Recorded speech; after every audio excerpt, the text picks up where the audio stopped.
ये उन दिनों की बात है जब मैं 10 साल की थी। मैं गौरी सफेद रंगत और नर्म और नाजुक जिस्म की मालिक थी। एक दिन मोहल्ले की दुकान पर मेरी माँ ने मुझे कुछ चीजें लाने को भेजा। दोपहर का वक्त था, दुकान पर सिवाय दुकानदार के कोई नहीं था। इसने मुझे मतलूबा सामान दिया और जब मैं वापस जाने लगी तो मेरा हाथ पकड़कर रोक लिया और मेरी गाल पर हाथ फेरते हुए कहने लगा कि तुम कितनी प्यारी हो, बस्कट खाओगी। मुझे शर्म आ गई उस नडबे से।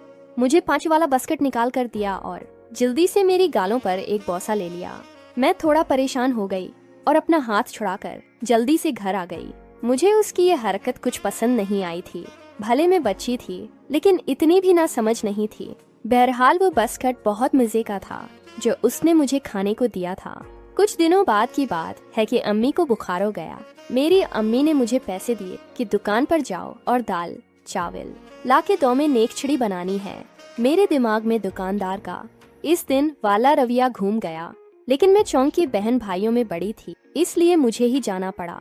दुकान पर मुझसे पहले भी 3-4 ग्राहक खड़े हुए थे। दुकानदार ने तसल्ली से सबको सौदा दिया और जानबूझकर मुझे इस वक्त तक रोके रखा जब तक कि सब ग्राहक वापस न चले जाएं। जब मैं काउंटर पर अकेली रह गई तो मुझे कहने लगा कि अंदर आ जाओ और जो चीज लेनी है खुद ले लो। मैं न चाहते हुए भी दुकान के अंदर चली गई और वो मेरे बचपन के ऐसे गलती थी जिसका सला मैं आज 43 बरस के बाद भी भगत रही हूँ।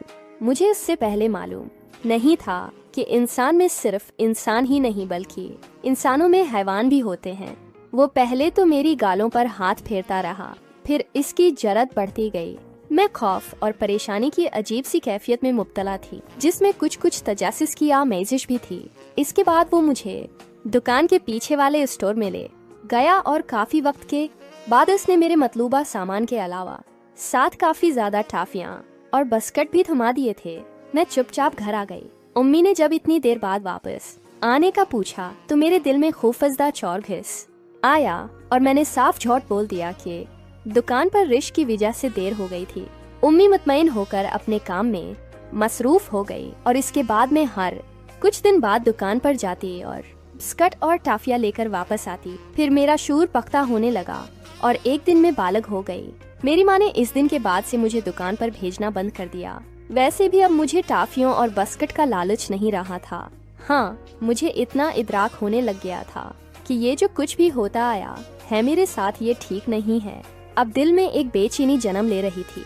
जैसे जैसे मैं बड़ी होती जा रही थी और मुझे जिस्मानी और जिनसी मामलात की समझ आती जा रही थी, वैसे वैसे ही मेरी अंदर की बेसुकूनी बढ़ती जा रही थी। आज मैं सोचती हूँ कि काश जिस दिन इसने मेरी गाल पर हाथ लगाया था, इसी दिन मैं अपनी उम्मी को बता देती या उस दिन के बाद कभी इस दुकान पर ना जाती। लेकिन अब पिछतावे का वक्त नहीं रहा था।